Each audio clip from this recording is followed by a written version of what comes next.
following is a Comfortably Zoned Radio Network production.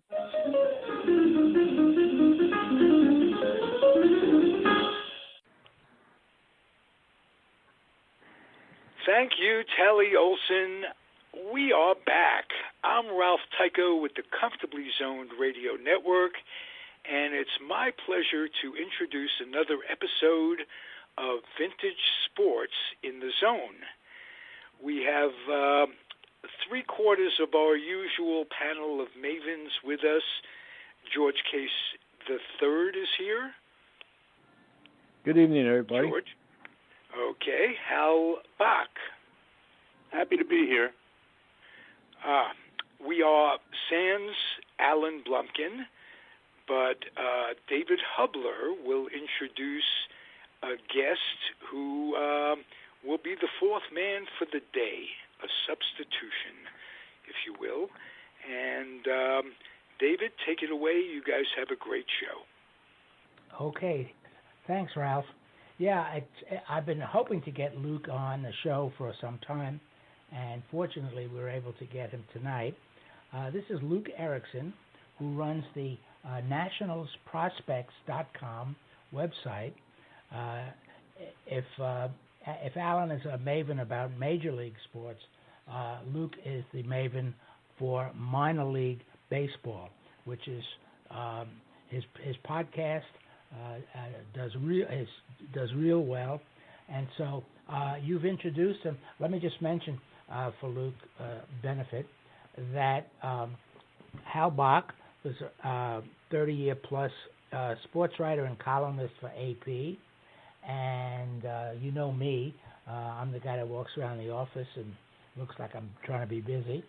And we have also George Case III, formerly of the Rutgers University basketball team. I mentioned that first because I wanted to mention also, and equally important, his dad played center field for the Washington Senators, and I think he won the base stealing title 5 times in the American League. Is that correct? Yeah, he did, David. He won the Major League base stealing title. That was for both leagues from 39 to 43, and then again in 1946 when he was playing with Cleveland. So, okay. Well, in talking with Luke today, one of the things we talked about was the signing of Steven Strasburg, and Luke was telling me about some of the ball players that he had seen in the minor leagues whom you could tell were definitely going to be major leaguers. So, Luke, why don't you come on and sort of run that through us so we all get an understanding of what you were talking about, and we'll jump off from there. Sure. Until this year, I was a season ticket holder for the Potomac Nationals in Woodbridge, and that is the high A level affiliate of the Washington Nationals, so it's about halfway up the chain. There are 3 levels above it and 3 levels below it. And what I was telling David is that when there's a major league, particularly with hitters, pitchers is a little more hit or miss, but when there's a major league hitter, a guy who's going to be in the majors, there usually really isn't much doubt about it. When Juan Soto made his 6-day tour, and I wish I were exaggerating, but I'm not, he was in Potomac for 1 homestand and homered 5 times. You can tell the guys are going to make it. The Eric Hosmers was one I referenced. Will Myers at the time with the Rays. I think he's now in San Diego these days. Unfortunately, once they leave the minors, I'm less focused on them than I am when they are in the minors. But guys like that, and the old timers would tell me about the August that Albert Pujols spent in Woodbridge, and they said even then he was only there a couple weeks, and you knew he wasn't going to be there next year. So what do you see on the horizon? Not just for the Nationals, although that's your sort of your specialty, but yeah. Just before we get into that, let's talk about the situation with the minor leagues, because that's pretty current now with the Major League owners meeting going on in San Diego. Yeah, what we have here is in mid-October, Baseball America broke the news that there's going to be, I call it a hit list, of about 42 teams that they want to eliminate, and they want to replace 2 of them with 2 independent teams to get the minor leagues down to 120 teams, not counting complexes. Basically, that means just 4 levels. So that would pretty much eradicate all short season ball that we know of: the New York Penn League, the Pioneer League, the Appalachian League, and it's really radical. And this is the first time the professional baseball agreement, the PBA, has been really seriously challenged since 1990. And when that happened 30 years ago, roughly, they were on the verge of Major League Baseball of threatening to not have minor league baseball or hold it all down in the complexes. And the minor league owners were threatening to, because many of them at the time had been running independent co-ops, were perfectly willing to just get their own players and hold minor leagues way back in the, as they did in the 40s and 50s and earlier. Ultimately, the impasse was solved, and what I'm hoping for is that we'll have a similar solution, which is that they solved it primarily by raising the ticket tax. Prior to the previous PBA, which has been renewed several times since 1990, the Major League Baseball would assume most of the cost, and then minor league baseball would pony up a ticket tax. Well, as you know, since 1990, minor league baseball has become a very big business, and that ticket tax, while it's substantial, it's about $18 million a year, so it's not chump change. It's a fair amount of money. That's helping defray the cost. But I personally think Major League Baseball, what they want is to increase that, and I think they're holding this hostage to get that. Now, I don't know. I don't have any special insight onto that. I'm kind of an outsider when it comes to that. I've never made it to the winter meetings. Unfortunately, I would have liked to have gone when they were over at the Gaylord in 2016, but that was about a month after I'd had a stomach surgery, so I wasn't going to be going over there. I'd like to, Luke. This is George Case. I'm interested in this subject about the minor leagues for a couple of reasons. Number one, I've been around baseball in my life because of my dad and my job and that kind of thing, and I'm somebody who's very interested in the game the way it used to be. I'm very concerned about what's been happening to baseball the last few years. I'm very happy about the Nationals. My dad played for Washington when Washington was an American League team, but they struggled many, many years, and all of a sudden now you've got the Nationals being the World Series champions. That's wonderful. But my concern about this minor league situation is that minor leagues have been so important, the farm organizations have been so important to the success of so many teams, and for Major League Baseball to, maybe the economics of it say it's a good move, but on the other hand, baseball needs a farm system. You have to have kids coming out of school, opportunity to play. The local fans, they love to see local kids playing or their local team. It's a form of entertainment that they can go to. My dad managed 4 years up in Oneonta, New York, which is New York Penn League. I went up there a few months ago as a guest of their 50th reunion of the league championship team in 1969. And it means so much to the communities to have a local team. Now, obviously, some of the facilities aren't that great, but they're certainly adequate, and the players want to play the game. They want to be on a field. They want to be able to move up in an organization or to, play, whether it be short season ball when they're coming out of college, to get a taste of professional baseball for the first time. I'm really curious as to your thoughts on it, because my thought is that Major League Baseball is really shooting themselves in the foot with this kind of a thing. I don't like it. I think and the number of minor league clubs is certainly a heck of a lot less than it used to be. You used to have, 6 or 8 different levels and probably 5 or 6 teams in many of these levels. and you had a heck of a lot more guys playing baseball in the United States.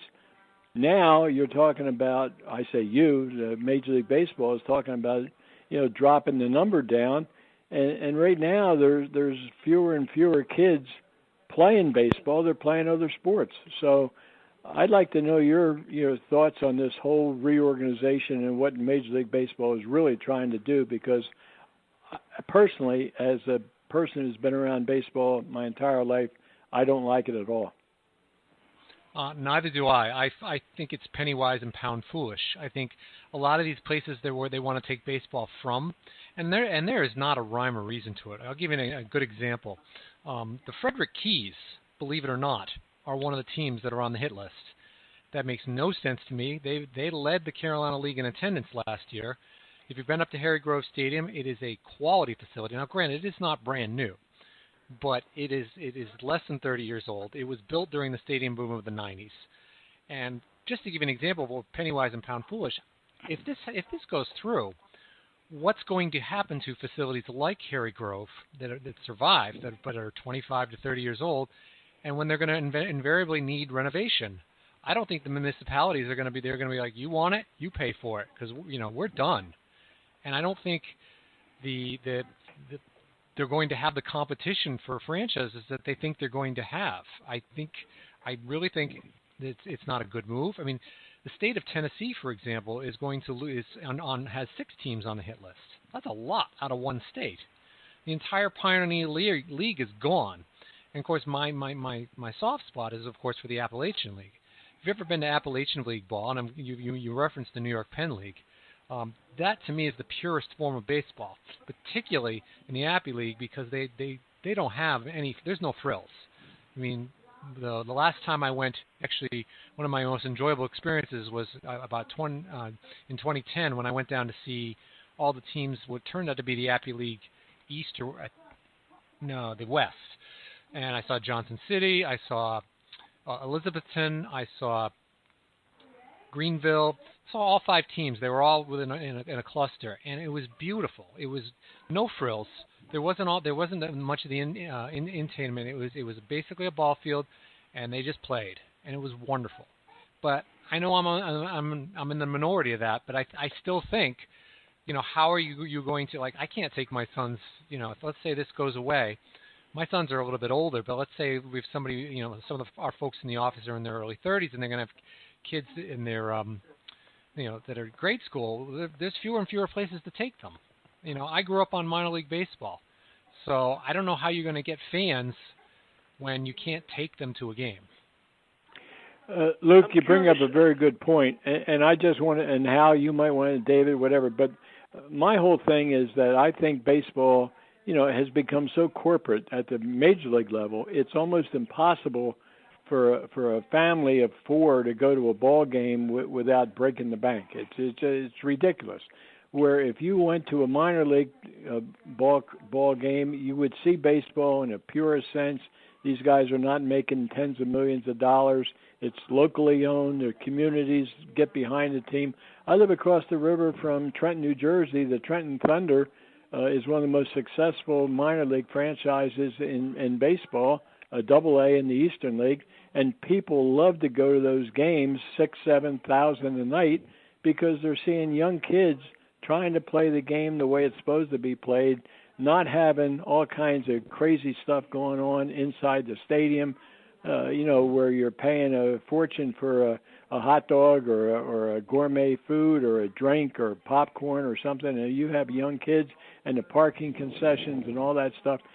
To me, as a baseball traditionalist, I love baseball, and I love baseball as it's played in a very, affordable form where you can, for entertainment, you go to a ball game, you go to a local game, you see these local players, and if some of them move up the ladder, then said, hey, I remember him when he first started. He really had potential.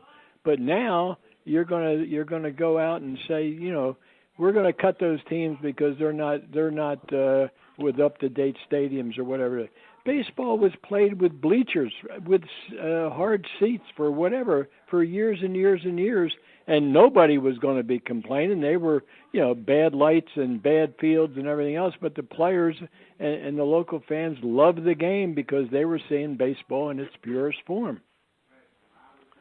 I agree. This is Hal. I agree 100% with what George has just said. And I'm just curious, what is the explanation that Major League Baseball is offering for this contraction? They must have some reasoning. Well, one of the primary theories, and I should preface this by saying the three teams that are said to be behind this plan are Houston, Milwaukee, and Baltimore. Now, take for that for what it's worth, particularly with Houston.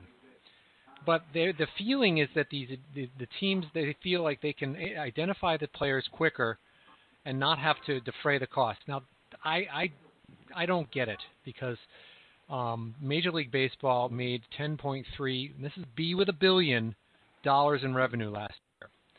The cost of a short season team is roughly, I wish I were exaggerating, but I'm not. I think they probably, the Nationals do that amount of sales in beer and on one game. That's for the cost of the short season team. That's how inexpensive it is. It's $200,000, and I don't know why they feel like that fewer teams is going to be better. As you referenced, there are less teams now than there were, say, I want to say 60 years ago, 70 years ago. I believe the peak came around 1951 or 1952 when it was about 400 teams. Now, not all of them were affiliated, mind you, but that was the peak, and the country's gotten a hell of a lot bigger, but there are not that many. Even when you throw in all the collegiate wood bat teams and all the independent teams, I don't think we're anywhere near 400. So I think there's an appetite for it. I just feel like they're doing a nuclear option to squeeze more money out of the minor league owners, because I'm sure many of these teams are not thrilled with, let's use the local example of Art Silber, who owns the now Fredericksburg Nationals. I believe, I can't prove it, but he may have consulted with George Foreman on the team name, but because he didn't change it. He bought the Potomac Nationals for a few $100,000. I believe it's $500,000, but don't quote me on this. In 1990, that team, according to him, but I don't actually dispute it, is probably worth about $25 million now. And it's all based on the resurgence of baseball. So I think Major League Baseball is seeing that, and they're not thrilled with that. And they want the minor league owners to pay more of their fair share. And there's nothing wrong with that. I could see them doubling the taxes, and I know very, very well that that'll mean higher ticket prices. But you know what? Like I said, I was a season ticket holder for the Potomac Nationals. The season ticket prices never went down. They always went up. I could count on it every other year of it going up a buck or two. And I think most of us are okay with that, because even at the prices they charge now, it is still a bargain. You can't, $15, $20 a night for, to be that close and to see these players and to get to know them, and there's nothing like it. And that's Potomac. That's in Greater DC. Now, I like minor league vacations and go see ballparks elsewhere, as you heard me say about the Appalachian League. I did it this past year in Fayetteville to see that new ballpark. I made a cruise through Lynchburg and Carolina on my little road trip, and it's always wonderful to me to go to see other ballparks and see what they do, because every team has a little bit different, but it's all baseball, and that's what makes it great. Luke, I want to ask Hal something. Hal, do you think that this is part of this whole, crazy, interest in analytics, and all of a sudden, these MBAs are looking at bottom lines, and I'm curious as to what you think, because I have my own personal opinion, and it's not a very good one with regard to what they're talking about doing. I'm sure they're always looking at the bottom line, which explains why Steven Strasburg got $245 million.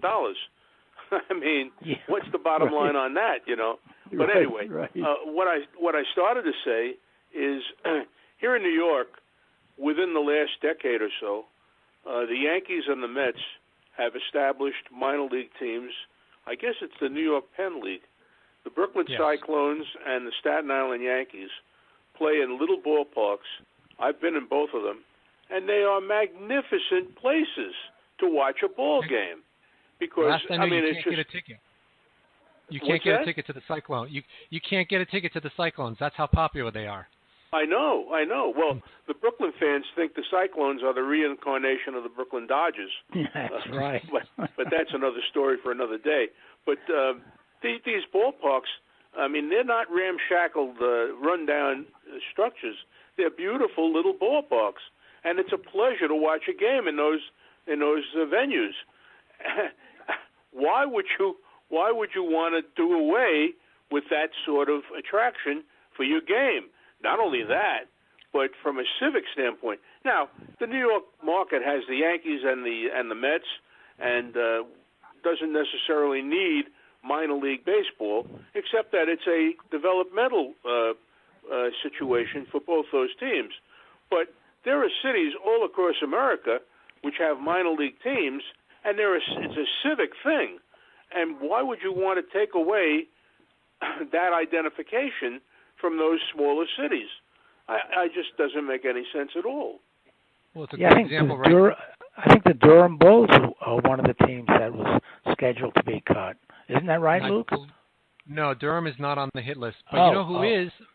The Binghamton, well, they used to be the Binghamton Mets, and now Binghamton Rumble Ponies. They're on the hit list.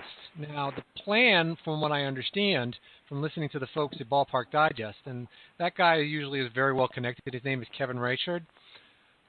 He says that what the plan is, if this were to go through, that the Binghamton franchise would relocate to Brooklyn, and Brooklyn would change classification from short season A to Double A. But to your point, that means Binghamton, which is not. Well, this summer they're supposed to hold the All-Star game for the Eastern League. So to tell me that wouldn't be awkward if this goes through. They're going to lose the ballpark, and for what? You know, I know Binghamton's not what it used to be, but it's not that bad. And you're right, they lose their civic identity. It becomes one more reason, like, oh, everything is going away.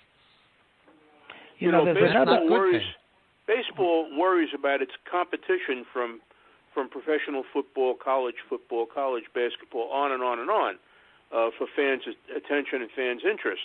Why would you contract and take away teams from communities where fans are being nurtured and get into the game? It makes no sense whatsoever. No. You're preaching to the choir. That's totally how I feel. And one of the things that this is a minor plus, but for the real fans of the game, and I've known numerous true fans, including a former neighbor of mine. He follows he's a huge Yankees fan, as am I. But in his case, he is very attentive to what's going on the Yankee farm teams, so that he's aware of who might be called up, who is the good underlayment, let's say, of the foundation for the next generation of players, and that's another reward to following the sports, because like Luke said earlier on, I mean, he spotted some of these guys that you can spot a Juan Soto, you can spot, and you say, I knew that guy, saw him play Double A. It's just another plus for the fans. Yep. David, makes no sense David, Hal, Luke, I'd like to mention one other thing along that same line, what you just said about players developing. Living here in Trenton, where my dad played, but you know who played in Trenton in the minor leagues? Willie Mays. And people still talk about, they went to Dunfield, which was the old ballpark in Trenton. They went to Dunfield, and they remember seeing Willie Mays playing in Trenton, long before anybody even really knew of his greatness and future potential, in baseball and what he became as one of the game's greatest players. But they still talk about watching Willie Mays playing minor league baseball in Trenton, New Jersey. Yeah, and I had friends who remembered the team in Nashua, the Dodgers franchise in Nashua, New Hampshire, and going to see the guys that really formed the nucleus of the Dodgers, best years. They were playing up in Nashua. Yep, it's Holcomb Stadium, and yeah, they still talk about they have, when you go there, they still have plaques up from those teams. And I was thinking of Winston-Salem. There was a time in baseball where we didn't have minor leagues.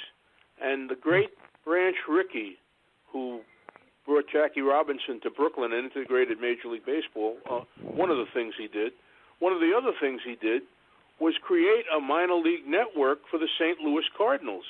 And the Cardinals flourished during those years because everybody else had to catch up with them because of Rickey. Rickey was a genius, and he knew that minor league baseball would, number one, generate revenue for the major league team, and number two, produce players. And where's the loss? Where do you lose in that situation? So he did that, and it made the Cardinals something of a dynasty, and not matching the Yankees. David, I yield to you on that. But they won several pennants and competed for several other pennants because of the minor league system that Branch Rickey created. And to attack the minor leagues and contract teams, take away baseball from communities and leave the communities to say, well, maybe we'll watch pro football. Maybe we'll pay attention to college basketball or soccer, or whatever. God forbid. You know, it just makes no sense. No, you're right. And Hal, you know what? I absolutely agree with everything you just said, and I'm curious, Luke. Where did all this come from? You mentioned a couple ball clubs that Houston and a couple others, Baltimore, that are pushing this thing. Where in the world? I mean, is there some kind of crazy committee or study or whatever? Where did this all come from? I mean, all of a sudden, I remember reading this, and it hit me like a bombshell a couple of months ago. What Major League? I thought, well, this is just some kind of a joke. They can't be serious, but apparently they are very serious. From what I understand, and I'm going to go back to Kevin Reichert on this, is that this was something that was brought up in last year's winter meetings, and the three organizations that kind of teamed up on this came up with it, and they got all 30 teams to agree with this. So this isn't new outside of Major League Baseball, outside of the owner circle. They've known about this for more than a year. But it's new to us, and it's coming to the fore because the PBA is up after this 2020 season.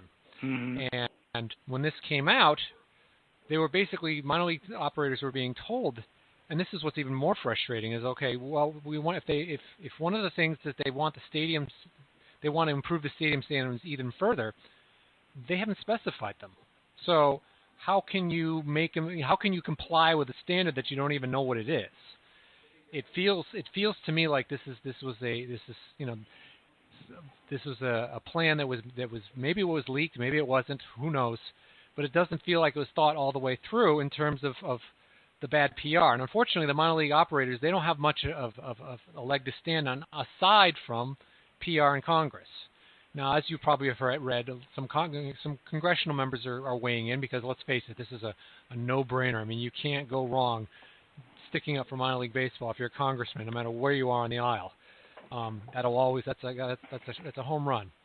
And they're threatening, or intimating. I like the way that Senator Sanders put it, that maybe we ought to look into revisiting the antitrust clause. Yeah. Well, one of the things that surprises me about this, you mentioned the Orioles. Now, the Orioles in the 70s or so, late 60s, early 70s, they had a homegrown team and a homegrown nucleus. Now they're a terrible franchise. And for them to be one of the teams that wants to cut off minor league where they would get players from seems to make no sense at all because that was the foundation of that club. After they moved from St. Louis in, 53, I think it was, moved to Baltimore, a lot of those players, the Jim Palmers and Brooks Robinson and those guys, they were homegrown ball players for the most part. And they owed a lot to the minor leagues. I remember Palmer talks about playing in the minors fairly frequently when he does the color Oriole games. I have another question. If you do away with all these teams, where are you going to park your minor league prospects? Players who are your prospects, where are they going to play? Well, that's a good question. I mean, there's this nebulous talk of what they call a dream league, which is very nebulous, very unspecified, where they would basically expand the independent teams. Well, as you know, that's ridiculous, because if you look at a map of where all these teams that are being axed, there's no way they could play each other. The only thing close to it would be the Appalachian League. They just move in and make them into collegiate woodbat teams. But you're right. Where are they going to play it, and what's going to happen? They also, part of this plan that we didn't really talk too much about, but I'm not. Even though I follow the minor leagues, I don't follow the draft very carefully, because mainly when the draft happens. The draft happens in the middle of the season, and I'm too wrapped up in the minors to pay that close attention. But they want to move the draft from June to August. They want to reduce the number of rounds when they've already done it once, in the last 15 years, from 45 to 40. They want to drop it down to 25. So the answer part of your question is that they wouldn't have as many players to park. Now, you can probably have some of the bigger organizations, the Yankees come to mind, have more affiliates. They usually have 2 affiliates in the Gulf Coast League and 2 affiliates in the Dominican Summer League. So they have a lot of players, and so this kind of move would quote-unquote level the playing field from that point of view, although I don't think that's necessarily fair. I think if you want to have more minor league teams, you should be able to have more minor league teams. But I can think of, developmentally how this would be. That would mean that the players that you won't get drafted out of high school, or they're going to be spending an awful lot of time in Florida and Arizona, more than they do now. Because then you're going to see most of the best players spending a summer in the Gulf Coast League and then moving up to short season. You're not going to see people going straight to the short seasons anymore. And you're right. There's not enough players, and I don't know how they're going to do this. It's just, to me, it's not all thought all the way through. That wouldn't be the first time Major League Baseball didn't think right through to the to the logical conclusion. Oh God, I'm with you on that, Hal. They're good at that. That's right. I would like to, chip in here again, because it affects me personally, knowing what I know about minor league baseball. When my dad was managing Oneonta short season A, he loved it up there, loved it. And the players loved him, the community loved him. He used to speak at various, organizational, Rotary, Lions, whatever it is, and it's a big deal in the community. Oneonta, New York. It's not a mecca, but it's a little small town America that now has no team. They have a team called the Oneonta Outlaws or something, which is a wooden bat college team or something. I'm not sure what it is, but they don't have the same community interest as they did when they were part of the New York Yankees organization, because fans would come to ball games and all of a sudden they'd say, "Hey, I saw such and such. I remember when he was playing in Oneonta." Well, just one of the players as an example who played for my dad in Oneonta was Doc Medich. Doc Medich went on to, have a nice, major league career as a pitcher, but he got his start in Oneonta, which is short season A. A lot of guys come out of college, and again, it's their first exposure to professional baseball at the short season A level. They've got to go somewhere. Another alumnus of Oneonta, before he became a Hall of Fame football player, John Elway played the outfield in Oneonta when yes, he first did. was coming out of college. Yeah, he sure did, Hal. And another guy of note, and we mentioned Baltimore, but Buck Showalter, a few years after my dad was there, was the manager at Oneonta. So, I mean, there are professional, managers, scouts, players, so forth that start at that very rudimentary Absolutely. short season level. And that's part of what baseball, how they grow the game. And to me, and I don't want to keep repeating myself, but a contraction like this, I believe, is going to eventually hurt baseball. And right now, I know they're making a fortune, but I keep saying over and over again, one of these days the bubble's going to burst, because if they start to lose ratings on television and they keep, losing fans, I think the attendance figures, Major League Baseball, from what I remember, is something like 3 million fans less than it was 2 years ago. So to me, that's a warning sign that something's going on and it's not good for baseball. And on the flip side of that, the attendance in the minor league baseballs has never been stronger. Right. The attendance is strong, so the interest is there. So to me, to take away from it from a product that has the interest doesn't make any sense, even from just a business standpoint. They're getting crowds, they're getting people in the door. Why would you want to take away from that? I understand they want the minor league owners to pay more money. Fine, let them argue about that. But I don't think contracting the team is the right thing because it's penny wise and pound foolish. Luke, do you think one of the fallouts of this might possibly be, let's say that the leagues do contract and there are fewer teams to play on, that it might strengthen the college game?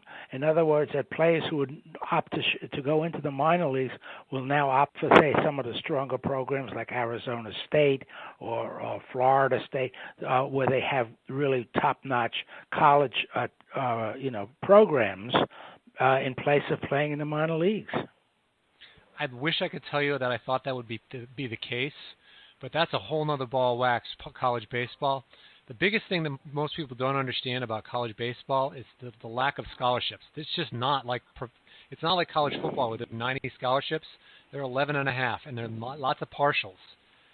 And it's become a rich person's to play college baseball. You pretty much have to have rich parents. I don't know how else to say it, because you have to be able to pay part of that, Luke. Luke, part of that is in my experience in baseball and the fact I was in the athletic footwear business. I know a lot of colleges, know a lot of college coaches.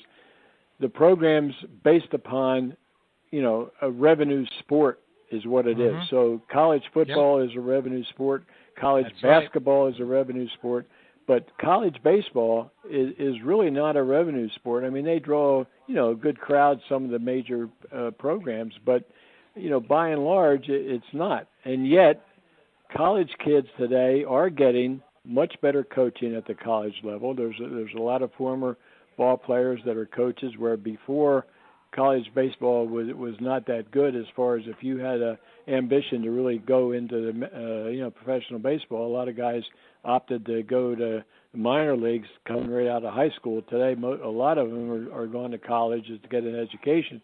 But you are correct, absolutely correct about the scholarships.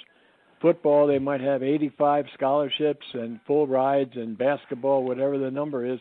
And in baseball, like you're talking about, or college wrestling or track or golf or tennis or whatever the sport, being non-revenue, they're going to have a much less, scholarship being offered, and it might be 11 and it might be half scholarships rather than full scholarships. But that's part of the whole college scene today, which is revenue generation, and baseball does not generate anywhere near the revenue that college basketball and college football do.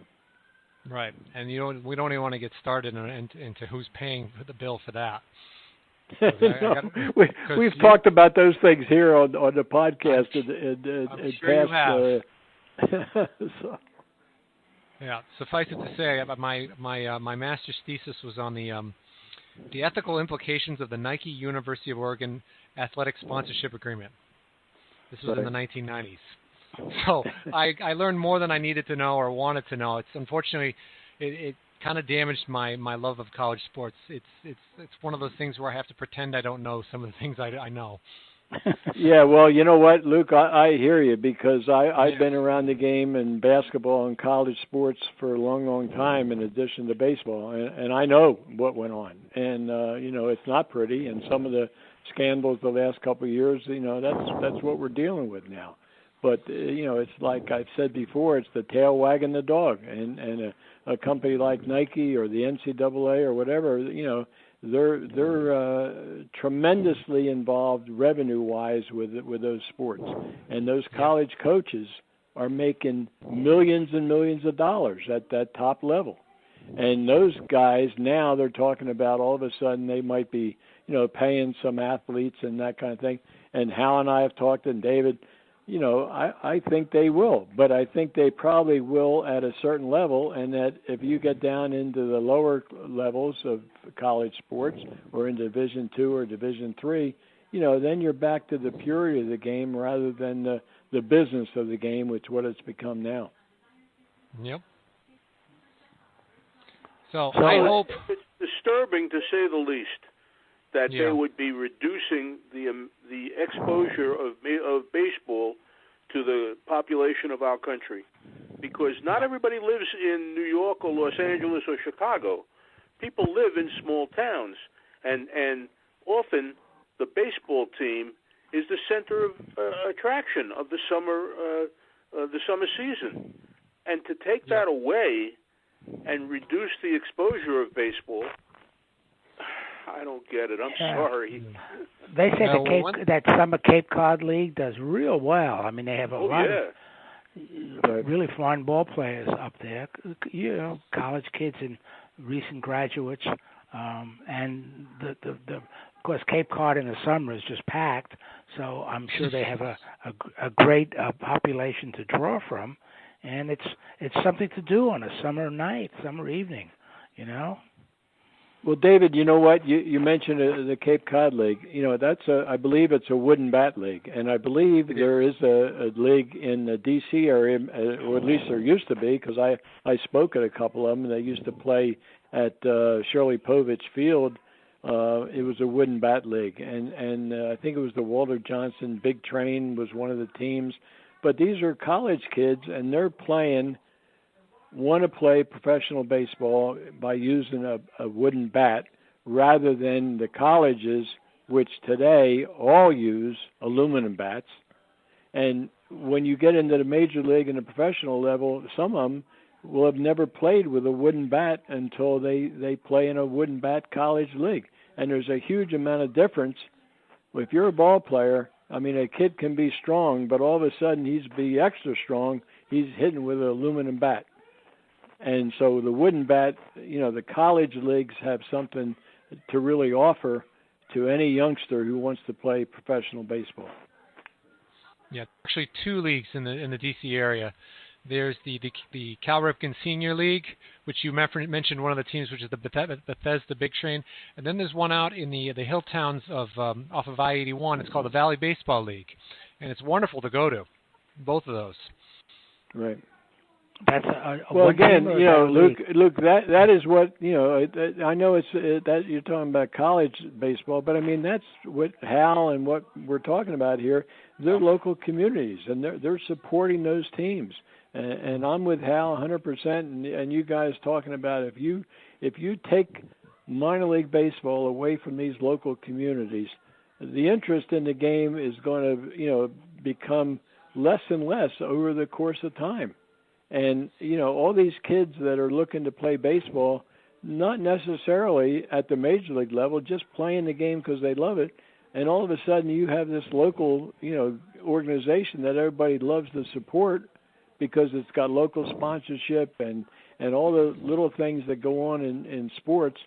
Now you're taking it away, and what are those kids going to do? They're going to go and they're going to look at playing basketball or football or whatever, and baseball is going to fall further and further behind from what it had been, our national pastime. And I tell you right now, it certainly isn't, because baseball is making these crazy, in my opinion, crazy decisions about the game and the analytics and all this stuff. I think it's just wrong and very short-sighted of Major League Baseball, and whether it's Manfred or whether it's some kind of committee, that's basing of all the research they're doing, I don't think they're baseball people making these decisions.